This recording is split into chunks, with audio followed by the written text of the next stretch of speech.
ഏനാത്ത് റോഡിൽ നമ്മുടെ ഇത് ഗേൾസിൽ പോകുന്ന വഴിയാണ് കേട്ടോ. ഗേൾസിൽ പോകുന്ന വഴിക്ക് KAPയുടെ വലിയ കനാലിൻ്റെ സൈഡിലെ സംരക്ഷണ ഭിത്തികളൊക്കെ കണ്ട വണ്ടികൾ പലപ്പോഴായിട്ട് ഇടിച്ചിടിച്ച് നശിച്ചിരിക്കുകയാണ്. അതിൽ പലവട്ടം കാറുകൾ വീണിട്ടുണ്ട്. ഇപ്പോൾ നോക്കി കണ്ടില്ലേ, അതിൻ്റെ കോർണർ കണ്ടില്ലേ, കോർണറിൽ അതുണ്ടല്ലേ ഇടിച്ചകത്ത് പോയിരിക്കുകയാണ്. ബൈക്കുകളും കാറുകളും നിരവധി തവണ ഈ കനാലിൽ പോയിട്ടുണ്ട്. ഇപ്പോൾ വെള്ളമില്ല. അതുപോലെ ഇതിൻ്റെ മുകളിൽ കൂടെ നടക്കുന്ന ആളുകൾ ഇഷ്ടംപോലെ നടക്കുന്നുണ്ട്. അത് വലിയ അപകടം സൃഷ്ടിക്കും. സ്കൂൾ തുറക്കുന്ന സമയമാണ്. ഇനി കുറച്ച് ദിവസങ്ങൾ മാത്രമേ ഉള്ളൂ. ഇതിൻ്റെ മുകളിൽ കൂടെ കുറച്ച് ഗ്രില്ലിട്ട് ആ സ്കൂളിൻ്റെ ഫ്രണ്ട് വരെയെങ്കിലും ഗ്രില്ലിട്ട് കൂടി സംരക്ഷിക്കണം. കാരണം പല ആളുകളും ഇതിനകത്ത് വീഴുന്നതാണ്.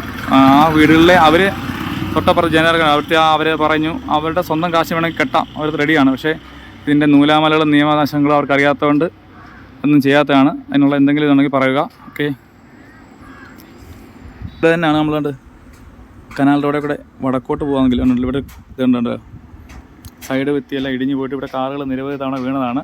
ഇതുവഴി നമുക്ക് കീഴ്ട്ടുക അമ്പലത്തിൽ കുഴിയാലയൊക്കെ പോകുന്ന വഴിയാണ്. ടാറിട്ട് റോഡൊക്കെ നഷ്ടമാണല്ലേ. ഇപ്പോൾ വെള്ളമില്ല. ഈ സൈഡ് ഭിത്തി ഇല്ലാതെ ഇവിടെ റോഡിൻ്റെ സൈഡാണ്. ഒരു മാർക്കിങ്ങോ മറ്റ് സുരക്ഷാ നടപടികളോ ഒന്നും ഇല്ലാത്തതിനാൽ നിരവധി തവണ ഇവിടെയും കാറുകളൊക്കെ വീണിട്ടുണ്ട്. അതുകൊണ്ട് ദയവായി KAP അധികൃതരോ പഞ്ചായത്തോ ബ്ലോക്കോ ആരാണെന്ന് വെച്ചാൽ MLA ആരാണെന്ന് വെച്ചാൽ നിയമനടപടികൾ സ്വീകരിക്കുക. സുരക്ഷിതമായ യാത്ര സംരക്ഷിക്കാൻ ആളുകൾക്ക് നൽകുക. ഓക്കെ, KAPയുടെ കനാലിനകത്ത് കിടക്കുന്ന വേസ്റ്റുകളുണ്ടല്ലേ, നിരവധി മദ്യക്കുപ്പികളും മറ്റുള്ള കാര്യങ്ങളൊക്കെയാണ്. ഇത് ഒരു സുരക്ഷയില്ലാതെ തുറന്നിട്ടിരിക്കുകയാണ്. വർഷങ്ങൾ കിടക്കുന്നതാണ്. പക്ഷേ ഇന്നത്തെ കാലത്ത് തലമുറയിലെ കുട്ടികൾ ഇതിൻ്റെ മുകളിൽ കൂടെ നടക്കുകയും ഒക്കെ ചെയ്യുമ്പോൾ അപകടങ്ങളുണ്ടാകാൻ സാധ്യത കൂടുതലാണ്. അതുകൊണ്ട് ദയവ് ചെയ്ത് ഗേൾസ് സ്കൂളിൻ്റെ ഫ്രണ്ടിലുള്ള അത്രയും ഭാഗത്തെങ്കിലും മുകളിൽ ഗ്രില്ലിട്ട് സംരക്ഷിക്കാനുള്ള നടപടി സ്വീകരിക്കുക. ഓക്കെ.